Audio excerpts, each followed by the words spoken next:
Hello everyone. At the outset, I would like to thank the UN Special Rapporteur on Poverty, Professor Oliver de Schutter, for organizing this very important event and inviting me to share my thoughts through this short video.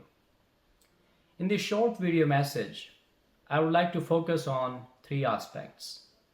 First of all, I would like to highlight the key problems that I see in the current model of economic development.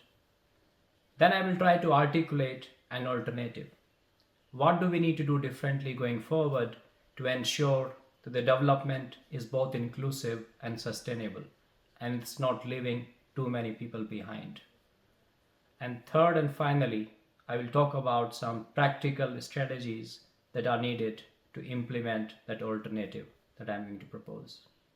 So let us start with the fundamental problems that I see in the current economic model. There are many, but I would like to highlight four of such problems. The first one is that still the focus is on cumulative economic growth.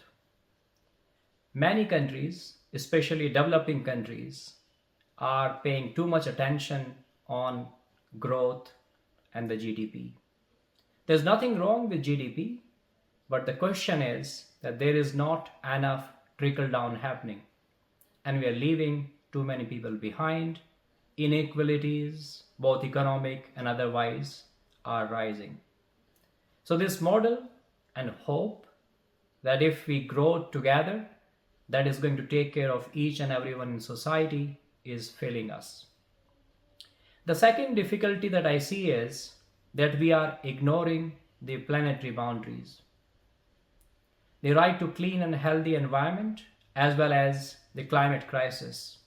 These are key considerations that any model of development at this particular point of time has to embed.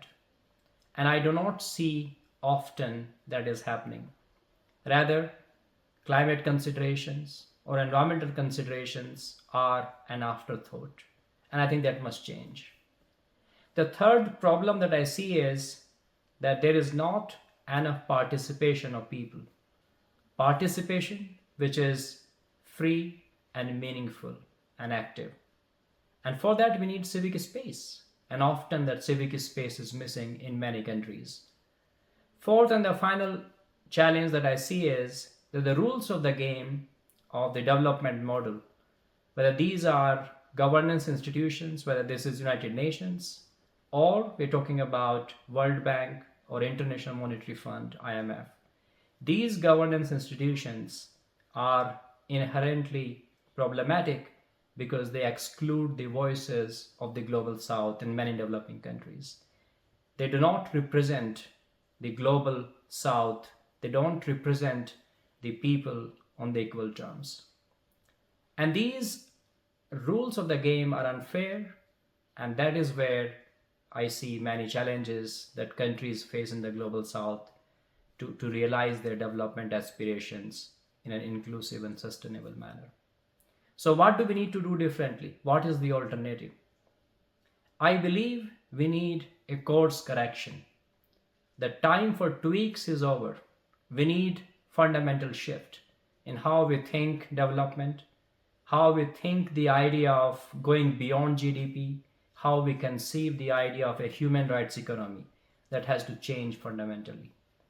There are many aspects that are needed as part of this course correction, but I would just like to highlight one of these elements, which I try to articulate in my vision report that I presented to the Human Rights Council in September 2023.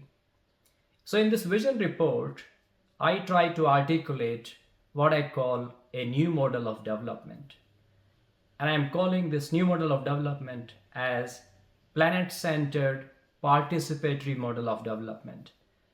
There are two elements of this model of development which are vital, which reflect a departure from the current model of sustainable development or even other ideas of development that are there. First of all, it is not people-centered development. Rather, it is planet-centered development. And why this departure is significant? It is significant because people, me included, often are very selfish. And that is where it is critical to adopt an ecosystem approach. We can't adopt a model of development which is merely catering to the needs of human beings. Rather, we have to adopt a model that is taking into account not only people but also other living beings, whether these are the plants or animals. And that is where I argue that the goal of leaving no one behind should include not only human beings but also plants and animals. Because if we leave behind plants and animals, human beings cannot survive. So, this is one key element of this new model of development, in my view, that we need. The second key element is participation. And participation is not the same thing as consultation with people. People should have the agency, they should have the power to decide what kind of a development they want and how they should proceed. So the development decisions, policies, and programs should be informed in a bottom-up manner by individuals and community members for whose benefit those development programs and policies are conceived. Now, how do we implement this model of development? And here I would like to propose 4 strategies for the consideration of people who are listening to this video. The first is reinforce human rights. The second is remove capacity deficits. The third is reimagine the role of business in society. And the fourth is respecting planetary limits. So in a way, we're talking about 4 R's here. The first R is reinforcing human rights. Now, we cannot have a model of development in which we are growing and then human rights are taking a back seat. Rather, human rights, and here I mean all human rights, including the right to environment, they have to inform each and every decision that is taken to grow, that is taken to develop. That is where the issues about taxation, from trade and investment to development aid, all these decisions have to be informed by human rights principles that are agreed upon by all the states and the other stakeholders. The second R is removing capacity deficits. Now, many states are struggling because they're facing debt traps. And in this particular situation, the lack of capacity is not merely financial. Increasingly, access to technology is also going to be a key capacity barrier that has to be removed.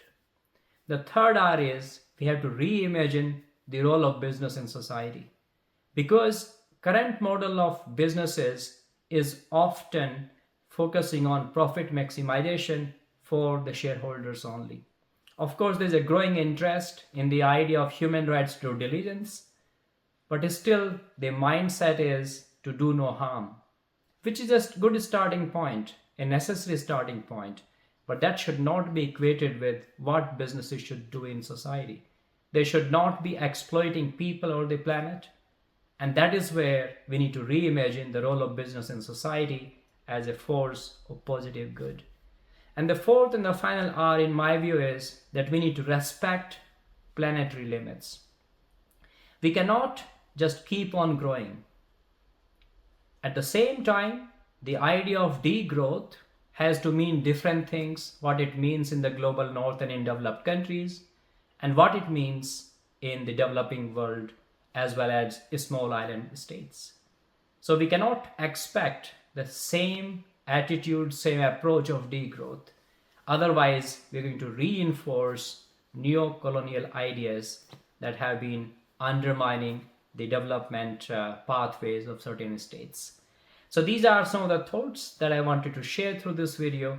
I very much hope that this event provides a lot of stimulation as we are preparing the Pact for the Future, and Summit of the Future is going to take place later this year in September 2024.